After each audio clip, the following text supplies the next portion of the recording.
Hello everybody, I am back to do another video today about a math app that you can use at home with your students and teachers. You might encourage your students to use these apps as they are learning about different mathematical topics.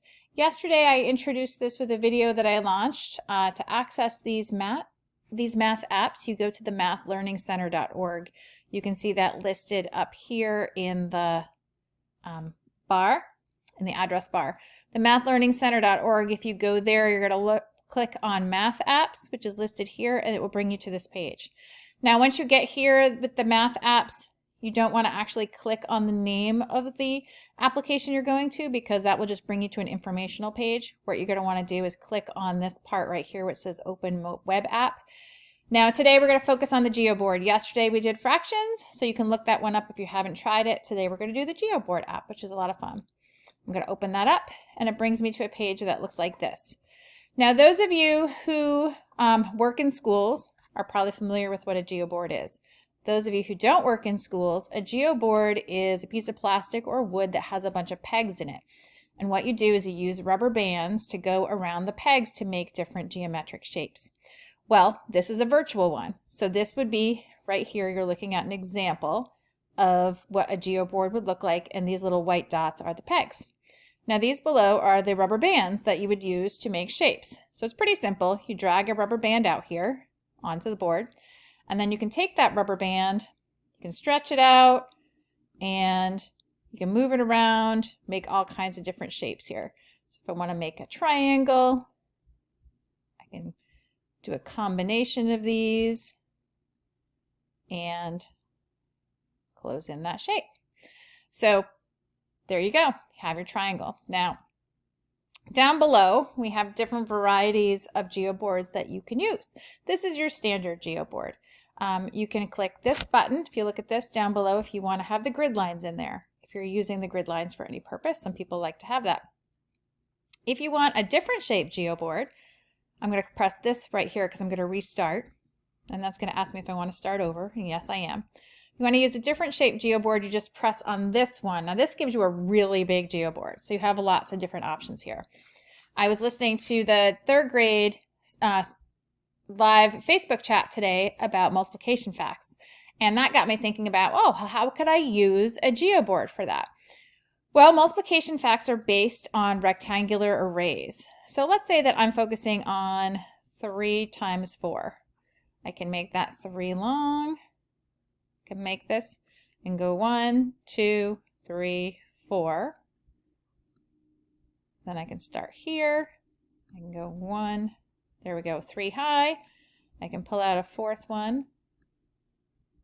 There we go. So then I have my 3 by 4 array. Now watch what I can do. If I click on the grids, all of a sudden we can see all of these squares in here, which can be really helpful. But if you want to have your kids really focus on the visual aspect of multiplication, you can use more rubber bands to create the grids that are inside. And your kids will like doing this because they like to play around with these. And I also encourage, anytime you pull out one of these apps, let them play with it first. Don't just expect they're going to do math with it right away. Kids love to play on these, and give them time to explore and create. And I bet they're going to teach you things that I'm not going to show you in this video because kids learn all the time. All right, so now I have a 3 by 4 array. And 3 by 4 array is the same as 3 times 4 because I have 3, 1, 2, 3, 4 times. Or the same as 4 times 3 because I have 4, 1, 2, 3 times on here. And if you count these, we know that 3 times 4 is 12. So 1, 2, 3, 4, 5, 6, 7, 8, 9, 10, 11, 12.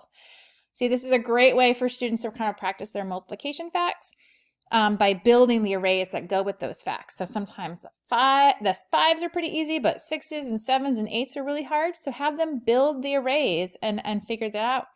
Now, if you wanted to have them do some labeling, this little box over here is kind of fun because then you can, you could write 3 times 4 equals 12 and click done. And then they could move this around and there you go. They have their multiplication fact that goes with their array. So this is just one way that you could use this Geoboard. Traditionally, geoboards are used for geometry. So I'm going to start this over. So if you have a younger student who's working on shapes, ask them to make a triangle, ask them to make a square, ask them to make a rectangle, anything like that where they're going to have to use their terminology, and have them talk about why is it a square? Why is it a rectangle? Why is it a hexagon? Why is it a trapezoid? And have them really use those words and see if they can describe to you the attributes of those shapes, because that's really important. We can also use the Geoboard for fractions. So now that I've created a rectangle, you can talk about, okay, what would half of the rectangle look like? And have them cut it in half. All right, now that we have it in halves, how about, can I make this into fourths? Well, this one's a little tricky because I can't really split it down the middle, but look, I could make it into fourths this way. Whoops, I'm gonna move mine over here. Swing that over there. So even though it's not the fourths that I thought it was going to look like at the beginning when I started this out, aha, have it into fourths. Then you can say, okay, we have fourths. What else could we break this into? And have them play around, and you can really have a lot of fun with the fractions. So those are just, you can do shapes, you can use multiplication facts, and you can easily do fractions on that. But again, let them play with it first. They will have a lot of fun with this application. All right, I'm going to start over because I want to show you one more thing that this Geoboard can do, and that is you can have a round Geoboard. Now, if you're working on with a student about time, this is a great one because you can have one represent the minute hand, and unfortunately we can't make this smaller, so we can't make one shorter than the other, but you could say, okay, the yellow is the hour and the purple is the minute. Tell me what time it is. So you can play around with that. You can put the grid lines in again so you can see the pieces cut up. You can also do fractions with this. Think about halves and fours and eighths. If I want to figure out what half of this circle looks like, here we go. If I want to again think about fractions, if I want to think what a fourth of this looks like, I could split it into 4 pieces. So you can see that there's lots of different ways to play with it. Finally, there is a well, actually, I want to show you these 2 things down here. These are supposed to fill in the shapes that you have. I've played around with them a little bit, and they're a little bit challenging. What you have to do with this is that if you move one rubber band around and you click one of these, it will fill in the color of the shape. That might be frustrating for your students because I've played around with it a little bit, and I found it frustrating, but that's what those are supposed to do, is fill in the shape down there. All right, one last thing. You have a tool here, a writing tool. You can't really see it when I pull it up because my screen, there we go. So I'm going to move my screen projector over. There it is.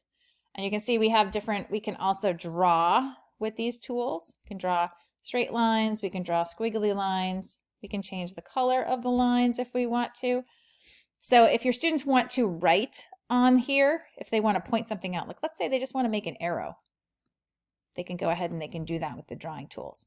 When you do click on the X over here, it will go away, so just keep that in mind. This is an eraser that you can use if they want to erase things. This erases everything on the page. It's going to clear the drawing.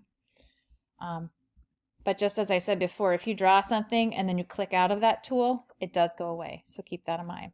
So hopefully you and your students have fun with this. It's a really interesting tool, and I found that in my experience with education, kids really enjoy it. All right, thank you for watching the Geoboard tutorial today.